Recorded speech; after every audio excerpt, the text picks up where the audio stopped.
నమస్తే, welcome to Suman TV. నేను విష్ణు. ప్రస్తుతంతో పాటు క్యూపీఎఫ్పి క్వాలిఫైడ్ పర్సనల్ ఫైనాన్స్ ప్రొఫెషనల్ చారి గారు ఉన్నారు. వారితో మాట్లాడదాం. సార్ నమస్తే. సార్ నమస్తే అండి.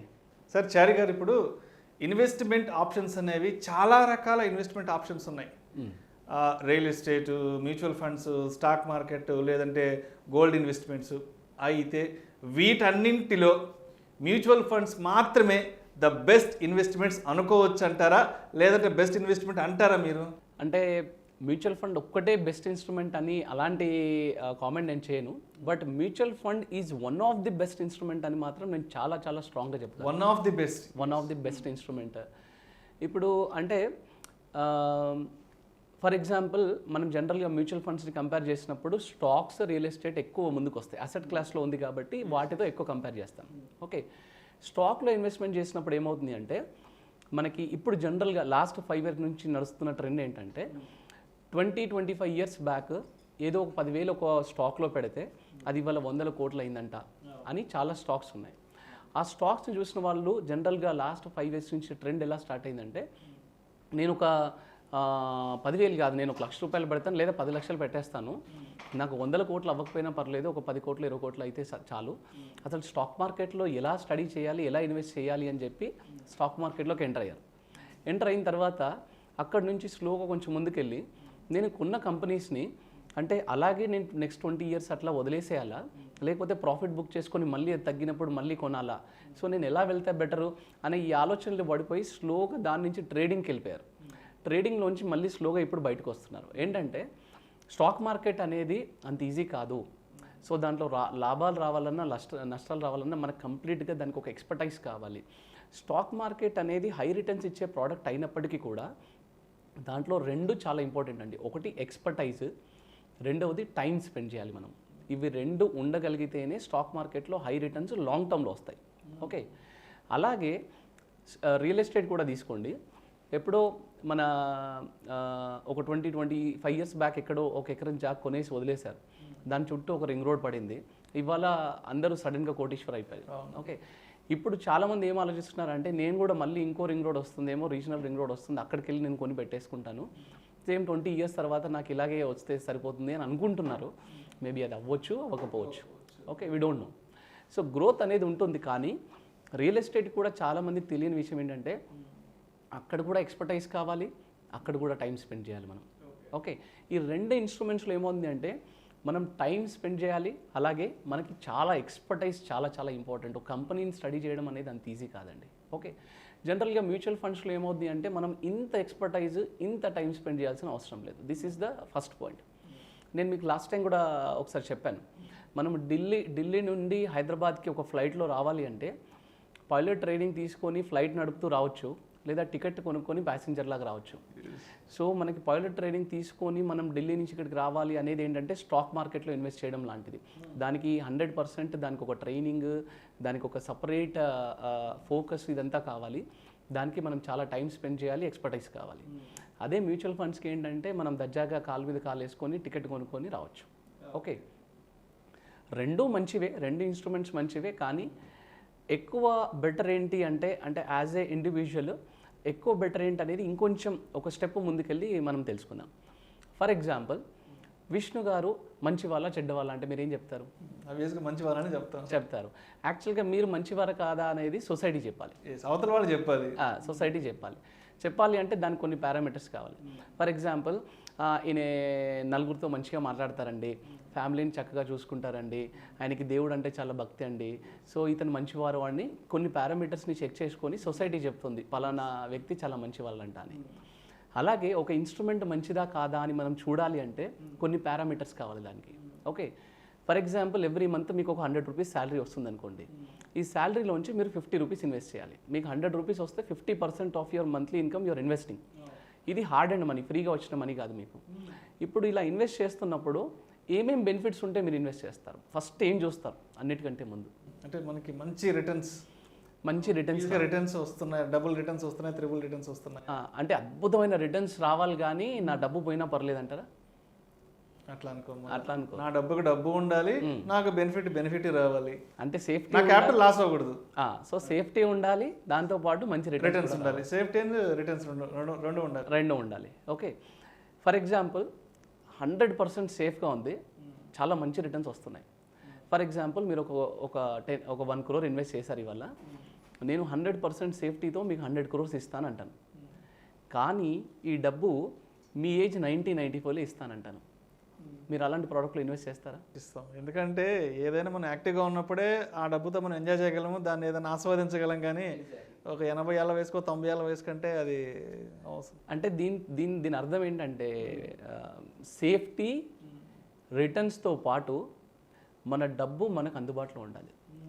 ఒక్క విషయం చాలా క్లియర్గా గుర్తుపెట్టుకోండి విష్ణు గారు, మనకి అవసరానికి ఉపయోగపడిన డబ్బు 100 కోట్లు ఉన్నా అది వేస్టేజ్. ఓకే, సో మీరు ఇన్వెస్ట్ చేసే ప్రోడక్ట్లో ఎంత సేఫ్టీ ఎంత ముఖ్యమో, నాకు చాలా మంచి రిటర్న్స్ రావాలి అనేది ఎంత ముఖ్యమో, అలాగే ఫ్లెక్సిబిలిటీ అనేది అంత ముఖ్యం.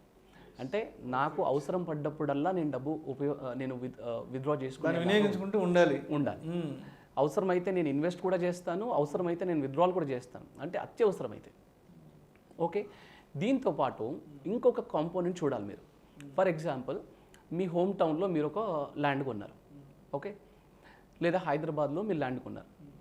మీ హోమ్ టౌన్లో మీరు పుట్టి పెరిగారు కాబట్టి, లేదా మీ పేరెంట్స్ రిలేటివ్స్ ఇన్లాస్ ఉంటున్నారు కాబట్టి మీరు అక్కడ ల్యాండ్ కొంటారు, లేదా హైదరాబాద్లో మీరు ఉంటున్నారు కాబట్టి ల్యాండ్ కొంటారు. మీరు ఇదే ల్యాండ్ తీసుకెళ్ళి వెస్ట్ బెంగాల్లోనో ఒరిస్సాలోనో కొంటారా? ఎందుకు కొనట్లేదు? అంటే అక్కడ మనకు పరిస్థితులు తెలియదు, అక్కడ సంగతి మనకు తెలియదు కదా. మనకు అక్కడ లాంగ్వేజ్ రాజు, మనకి సంబంధించిన వాళ్ళు ఎవరు లేరు, మనకు అక్కడ అవసరం కూడా ఉండకపోవచ్చు. ఎగ్జాక్ట్లీ, అంటే ఫిజికల్ ప్రాపర్టీలో ఫిజికల్ ప్రజెన్స్ కూడా ఇంపార్టెంట్. కానీ ట్రాన్స్పరెన్సీ ఉండాలి ప్రోడక్ట్లో. అంటే నేను ఎక్కడున్నా నా ప్రోడక్ట్ నాతో ఉండాలి, నేను మేనేజ్ చేసుకోగలగాలి. అంటే సేఫ్టీ ఎంత ముఖ్యమో, రిటర్న్స్ ఎంత ముఖ్యమో, ఫ్లెక్సిబిలిటీ ఎంత ముఖ్యమో, ట్రాన్స్పరెన్సీ కూడా అంతే ముఖ్యం. అంటే నేను ఈజీగా మేనేజ్ చేసుకోవాలి, నా డబ్బును నేను ఈజీగా మేనేజ్ చేసుకోవాలి. సో ఎప్పటికప్పుడు దాన్ని మానిటరింగ్ చేసుకుంటూ ఉండాలి. అంటే నేను ఎక్కడున్నా నేను మానిటర్ చేసుకోగలగాలి. ఎప్పటికప్పుడు నేను ఇక్కడ రియల్ ఎస్టేట్ ఉందనుకోండి, నేను ఎప్పటికప్పుడు మానిటర్ చేసుకోగలుగుతాను. కానీ నేను ఎక్కడున్నా సరే మేనేజ్ చేసుకోగలగాలి. రేపు పొద్దున మీరు ఇక్కడ నుండి యూఎస్కి వెళ్ళారనుకోండి, యూఎస్లో కూడా మీ ప్రాపర్టీస్ మీరు మేనేజ్ చేసుకోగలగాలి ఈజీగా. సో అది ట్రాన్స్పరెన్సీ అంటాం మనం. So safety, returns, flexibility and transparency. ఇప్పుడు మ్యూచువల్ ఫండ్స్ని కనుక ఈ పారామీటర్స్తో కంపేర్ చేస్తే 100% సేఫ్టీ. ఎందుకంటే మీ డబ్బు మ్యూచువల్ ఫండ్ కంపెనీ దగ్గర ఉండట్లేదు, లేదా మీ బ్యాంక్లో ఉండట్లేదు. ఈ డబ్బు వెళ్ళిపోయి ఒక 50-60 కంపెనీస్లో ఫండ్ మేనేజర్ ఏం చేస్తాడంటే ఈ 50-60 కంపెనీస్లో పెడతాడు. ఎక్కడైనా ఎంత పెద్ద కోవిడ్ రానివ్వండి, ఎంత పెద్ద క్లైమాటిక్ కండిషన్స్ రానివ్వండి, ఎంత పెద్ద ఎర్త్క్వేక్ రానివ్వండి, ఏదైనా రానివ్వండి, పొలిటికల్ ప్రాబ్లం రానివ్వండి, ఒకటేసారి ఒక కంట్రీలో ఉన్న ఎంటైర్ ఎకానమీ మొత్తం ఒకటేసారి కొలాప్స్ అవ్వదు, అన్ని సెక్టార్స్ ఒకటేసారి కొలాప్స్ అవ్వదు. మ్యూచువల్ ఫండ్స్లో ఏమైందంటే మీ కంపెనీ మీ ఇన్వెస్ట్మెంట్స్ మొత్తం ఒక 10-15 సెక్టార్స్లో ఒక డైవర్సిఫై అయిపోయింది. సో సేఫ్టీ 100% ఉంది మీకు. రెండవది, మనకి స్ట్రాంగ్ రెగ్యులేటరీ బాడీ ఉన్నారు. SEBI is a strong regulatory body. Okay, బ్యాంక్స్కి ఆర్బీఐ ఎట్లాగో, ఇన్సూరెన్స్ కంపెనీస్కి ఐఆర్డీ ఎట్లాగో, మ్యూచువల్ ఫండ్స్కి సెబీ చాలా స్ట్రాంగ్ రెగ్యులేటరీ బాడీ. ఓకే, ఇక్కడ ఫారిన్ ఇన్వెస్టర్స్ మనీ కూడా ఉంటుంది కాబట్టి వాళ్ళు చాలా జాగ్రత్తగా పబ్లిక్ మనీని చాలా సేఫ్గా హ్యాండిల్ చేస్తూ ఉంటారు.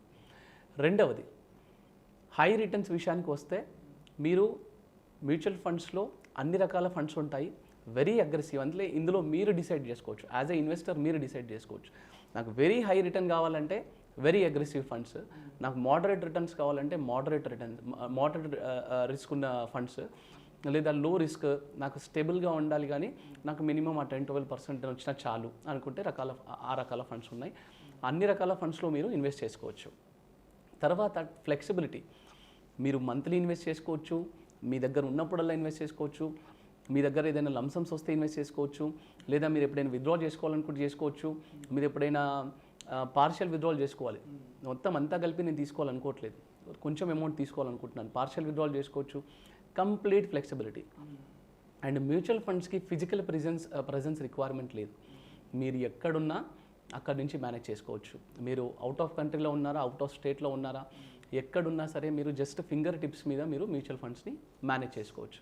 ఓకే, సో మ్యూచువల్ ఫండ్స్ అనేవి one of the best instrument అని నేను ఇంకా స్ట్రాంగ్ ఎందుకు చెప్తున్నానంటే, చిన్నపిల్లలైనా ఇన్వెస్ట్ చేసుకోవచ్చు, పెద్దవాళ్ళైనా ఇన్వెస్ట్ చేసుకోవచ్చు, ముసలి వాళ్ళైనా ఇన్వెస్ట్ చేసుకోవచ్చు, ఎవ్రీ వన్ కెన్ ఇన్వెస్ట్. అంటే సపోజ్ ఇంకో కంపారిజన్ చేస్తాను, మీ దగ్గర ఒక 50 lakhs ఉన్నాయి, ఓకే, ఒక 6 మంత్స్ తర్వాత మీకు అవసరం ఉంది, మీరు వెళ్ళి ఏదైనా స్టాక్ కొని 6 మంత్స్ తర్వాత తీసుకోగలుగుతారా? స్టాక్ అంటే ఏంటి? లాంగ్ టర్మ్కి ఇన్వెస్ట్ చేయాల్సింది, రైట్? మీరు అదే 50 lakhs తీసుకెళ్ళి ఒక ల్యాండ్ కొని 6 months తర్వాత నేను అమ్మేసుకుంటాను, నాకు వస్తాయి ప్రాఫిట్స్ అని అనుకుంటారా? లేదు, అది కూడా చాలా టైం టేకన్ పడుతుంది. దాన్ని లిక్విడ్ చేసుకోవాలంటే 1-2 years పట్టొచ్చు. ఎగ్జాక్ట్లీ. సో మ్యూచువల్ ఫండ్స్లో ఏంటంటే మీరు 3 months ఇన్వెస్ట్ చేసుకోవాలంటే ప్యూర్ లిక్విడ్ ఫండ్స్ ఉంటాయి. నేను 1 year బిలో 6 months, 2 year, 3 yearకి ఒక రకమైన ఫండ్స్ ఉంటాయి. నేను 3 years to 5 years, 6 years invest చేసుకోవాలనుకున్నా దానికి ఒక రకమైన ఫండ్స్ ఉంటాయి. నేను 10 years, 15 years ఉంటాను, నేను 50 years కూడా ఇన్వెస్ట్ చేస్తాను, ఎంత లాంగ్ టైం అయినా ఉండగలుగుతాను, దానికి కూడా రకమైన ఫండ్స్ ఉన్నాయి. సో మ్యూచువల్ ఫండ్స్ అనేది ఎంత ఫ్లెక్సిబుల్గా ఉంటుందంటే ఈవెన్ 6 months కూడా నేను మ్యూచువల్ ఫండ్ అనే ఇన్స్ట్రుమెంట్ని సెలెక్ట్ చేసుకోవచ్చు. కాకపోతే కేటగిరీస్ వేరు. నేను 1 yearకైనా కేటగిరీ నేను చేంజ్ చేసుకొని 1 yearకి ఇన్వెస్ట్ చేసుకోవచ్చు, 6 yearsకి ఇన్వెస్ట్ చేసుకోవచ్చు, 10 years ఇన్వెస్ట్ చేసుకోవచ్చు. పిల్లల ఎడ్యుకేషన్కి నేను ఇన్వెస్ట్ చేసుకోవచ్చు, నా రిటైర్మెంట్ ఫండ్కి నేను ఇన్వెస్ట్ చేసుకోవచ్చు. నేను కార్ కొనాలి, నేను హాలిడే ట్రిప్ వెళ్ళాలి, ఎవ్రీ 6 months నేను హాలిడేకి వెళ్ళాలి, లేదా ఎవ్రీ ఇయర్ నేను చారిటీకి డొనేషన్ చేయాలి, లేదా ఎల్ఐసి ప్రీమియమ్స్ కట్టుకోవాలి, నా పిల్లల ఫీజు కట్టుకోవాలి, ఇలాంటివి కూడా నేను మ్యూచువల్ ఫండ్స్లో చేసుకోవచ్చు. సో మ్యూచువల్ ఫండ్స్ అనేది మ్యూచువల్ ఫండ్ ఒక్కటే మంచి ఇన్స్ట్రుమెంట్ అని నేను చెప్పను, కానీ mutual fund is one of the best instrument అని మాత్రం చాలా చాలా స్ట్రాంగ్గా చెప్పగలుగుతాను. సో నేను చెప్పిన పారామీటర్స్ని అంటే మీరు ఏ ఇన్స్ట్రుమెంట్ని సెలెక్ట్ చేసుకునే ముందైనా సరే మీరు ఈ 4 పారామీటర్స్ని చెక్ చేసుకోండి. మీరు ఇన్వెస్ట్ చేసే దాంట్లో సేఫ్టీ ఉందా లేదా, మీరు ఇన్వెస్ట్ చేసే దాంట్లో ఫ్లెక్సిబిలిటీ ఉందా లేదా, మీరు ఇన్వెస్ట్ చేసే దాంట్లో ట్రాన్స్పరెన్సీ ఉందా లేదా, మీరు ఇన్వెస్ట్ చేసే దాంట్లో హై రిటర్న్స్ వర్కౌట్ అవుతున్నాయా లేదా. సో ఈ 4 పారామీటర్స్ని చెక్ చేసుకొని కనుక మీరు ఇన్స్ట్రుమెంట్ని సెలెక్ట్ చేసుకుంటున్నారనుకోండి, 100% మీరు రైట్ డైరెక్షన్లో వెళ్తారు. అండ్ మీ దగ్గర ఒక 100 రూపీస్ ఉన్నాయనుకోండి, ఇందులో 70-80 rupees without any second thought మీరు కంఫర్టబుల్గా మ్యూచువల్ ఫండ్స్లో పెట్టుకోవచ్చు. అదే 70-80 రూపీస్ తీసుకెళ్ళి నేను డైరెక్ట్గా వేరే ఒకటే ఇన్స్ట్రుమెంట్లో పెట్టలేను. సో ఇన్వెస్ట్మెంట్ అనేది డైవర్సిఫై అయ్యి ఉండాలి, కానీ ఎక్కువ మటుకు మ్యూచువల్ ఫండ్స్లో కంఫర్టబుల్గా పెట్టుకోవచ్చు అండి. Thank you sir, thank you so much Chari గారు. ఒక ఇన్వెస్ట్మెంట్ ఆప్షన్ అనేది మంచిదా కాదా అనే విషయాలను ఎలాంటి పారామీటర్స్ ద్వారా, ఎలాంటి ఫ్యాక్టర్స్ ద్వారా దాన్ని మనం డిసైడ్ చేయొచ్చు అనే అద్భుతమైన విషయాలను చాలా కూలంకషంగా, చాలా క్రిస్టల్ క్లియర్గా మన ఆడియన్స్కి షేర్ చేశారు. Thank you so much Chari గారు. థ్యాంక్స్ అండి, థ్యాంక్ యూ.